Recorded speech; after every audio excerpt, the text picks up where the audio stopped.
নমস্কাৰ বন্ধু বান্ধৱীসকল গ্লোবেল জ্ঞান এছামিছৰ এটি বিশেষ ভিডিঅ'লৈ আপোনালোকক স্বাগতম জনাইছোঁ আপোনালোকৰ প্ৰিয় চেনেল গ্লোবেল জ্ঞান এছামিছলৈ চাওক মোষ্ট এক্সপেক্টেড কুৱেশ্যন হয় আপোনালোকৰ অসম আৰক্ষীৰ যি লিখিত পৰীক্ষা অনুষ্ঠিত হ'ব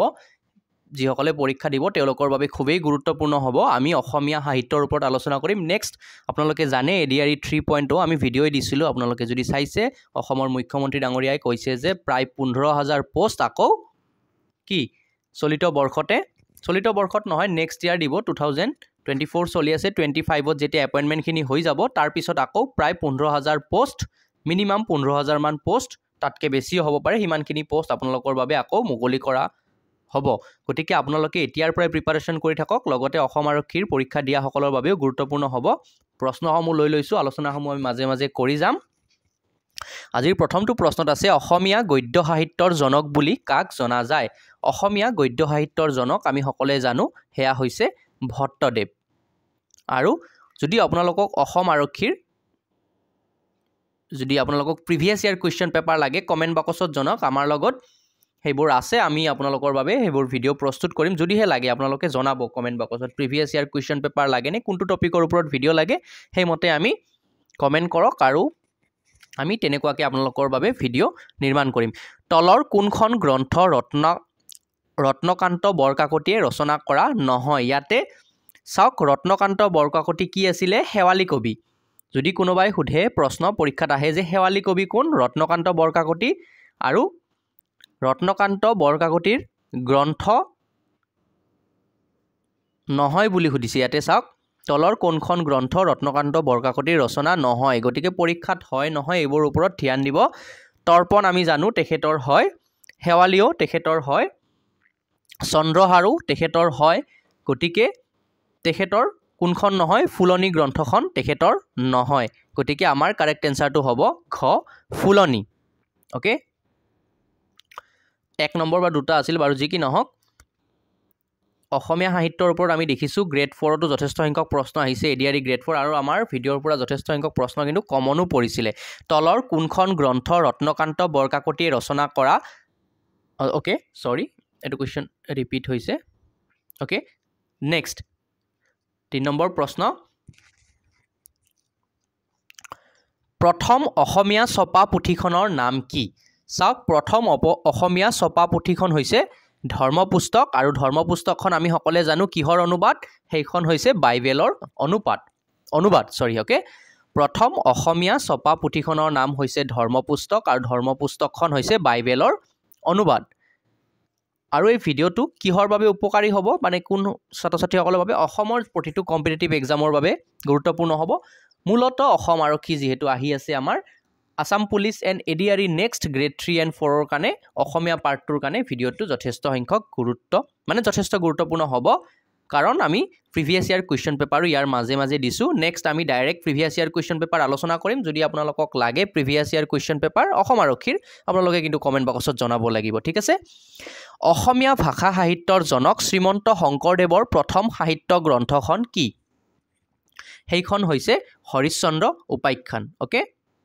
সেইখন হৈছে হৰিশ্চন্দ্ৰ উপাখ্যান অসমীয়া ভাষা সাহিত্যৰ জনক মহাপুৰুষ শ্ৰীমন্ত শংকৰদেৱৰ প্ৰথম সাহিত্য গ্ৰন্থখন হৈছে হৰিশ্চন্দ্ৰ উপাখ্যান চাওক এডিআৰইৰ পিছত এটা দীঘলীয়া বিৰতি হৈ গ'ল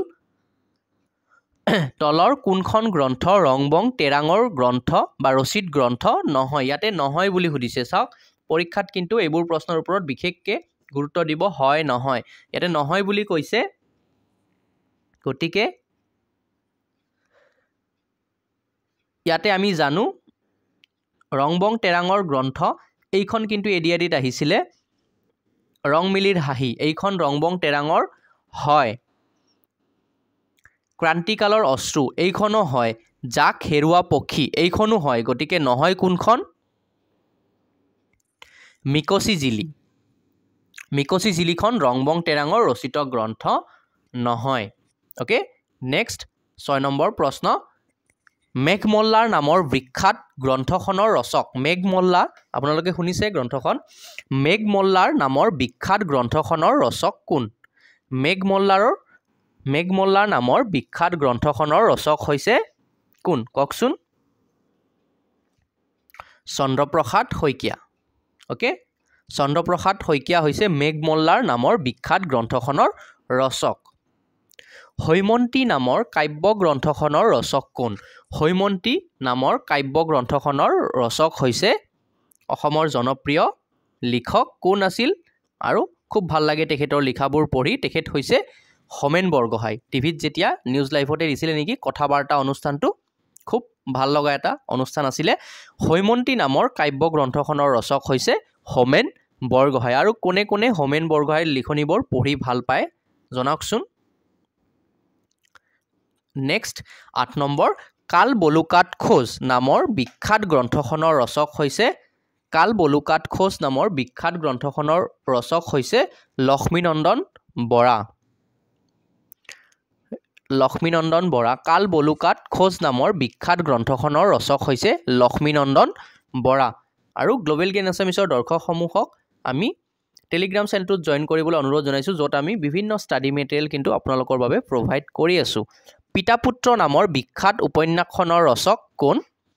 ইয়াৰ উত্তৰ আপোনালোকে নিদিলেও পাৰিব সকলোৱে চাগে শুদ্ধ উত্তৰটো দি কৈয়ে আছে ইতিমধ্যে ইয়েছ ডেফিনেটলি হোমেন বৰগোহাঁই আৰু আপোনালোকে পিতা পুত্ৰ নামৰ বিখ্যাত উপন্যাসখন তেখেতৰ পঢ়িছেনে নাই মই বাৰু পঢ়িছোঁ খুব ভাল লগা এখন উপন্যাস হোমেন বৰগোহাঁইৰ পিতা পুত্ৰ ওকে যিসকলে পঢ়িছে কমেণ্ট বক্সত জনাওকচোন আপোনালোকে পঢ়িছেনে নাই ওকে নেক্সট 10 নম্বৰ প্ৰশ্ন আকৌ হোমেন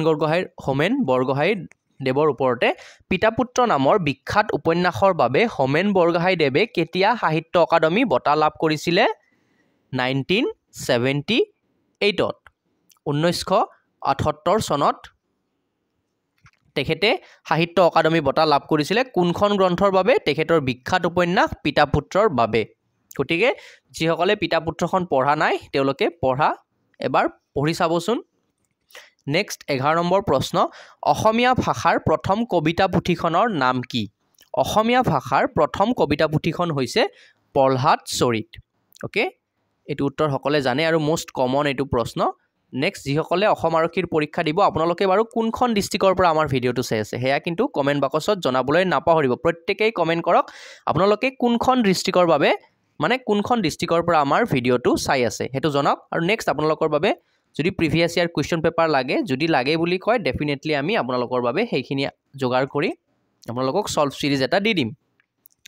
কাক অসমীয়া সাহিত্য জগতত অসমীয়া ব্যাস বুলি জনা যায় অসমীয়া ব্যাস হৈছে আমাৰ ৰাম সৰস্বতী ওকে অসমীয়া ব্যাস বুলি জনা যায় কাক ৰাম সৰস্বতীক ওকে নেক্সট প্ৰশ্ন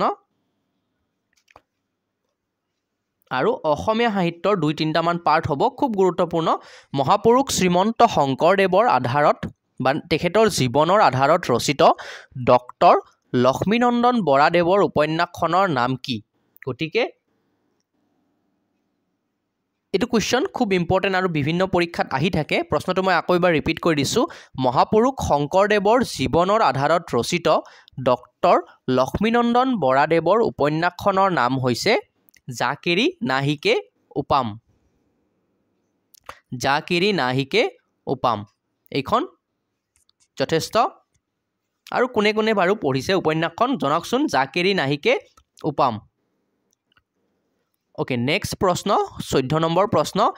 সেউজী পাতৰ কাহিনী নামৰ উপন্যাসখনৰ ৰচক কোন সেউজী পাতৰ কাহিনী ৰাস্না বৰুৱাৰ ৰচক গতিকে সেউজী পাতৰ কাহিনী নামৰ উপন্যাসখনৰ ৰচক হৈছে Rasna Barua okay next 15 number প্ৰশ্ন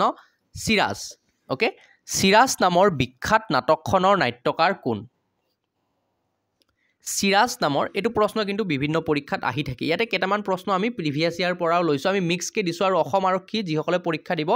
অসমীয়া পাৰ্টটোত আমি চেষ্টা কৰিম যাতে গোটেইখিনি কুৱেশ্যন কভাৰ মানে কমন দিব পাৰোঁ বাকি এতিয়া পঢ়িব লাগিব তেওঁলোকে আৰু মই জানো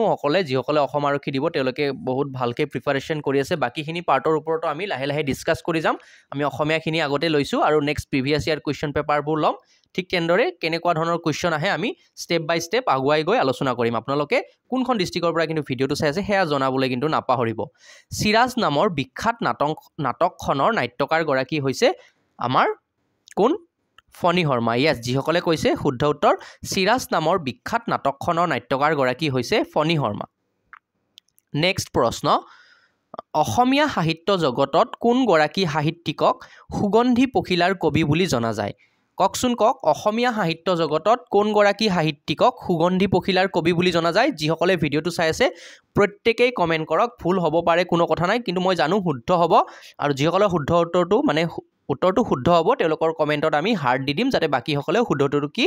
জানিব পাৰে আৰু আমি টেলিগ্ৰামতো জনাই দিম আপোনালোকক অসমীয়া সাহিত্য জগতত কোনগৰাকী সাহিত্যিকক